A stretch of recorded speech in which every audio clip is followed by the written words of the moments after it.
Praise the Lord. കോരഹപുത്രന്മാരുടെ ഒരു സങ്കീർത്തനം, ഒരു ഗീതം. 87-ാം സങ്കീർത്തനം.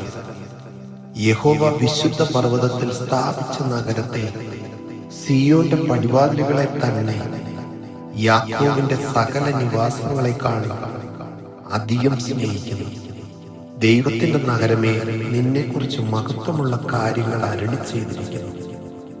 ഞാൻ എന്റെ പരിചയക്കാരുടെ കൂട്ടത്തിൽ രഹബിനെയും ബാബേലിനെയും ഫെലിസ്ത്യർ, സോർ, കൂശ് എന്നിവരെയും പ്രസ്താവിക്കും.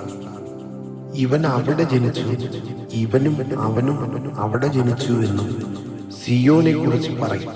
അത്യുന്നതൻ തന്നെ അതിനെ സ്ഥാപിച്ചിരിക്കുന്നു. യഹോവ വംശങ്ങളെ എഴുതുമ്പോൾ ഇവൻ അവിടെ ജനിച്ചു എന്നിങ്ങനെ എണ്ണും. എന്റെ ഉറവുകളൊക്കെയും നിന്നിലാകുന്നു എന്ന് സംഗീതക്കാരൻ നൃത്തം ചെയ്യുന്നവരും ഒരുപോലെ പറയും.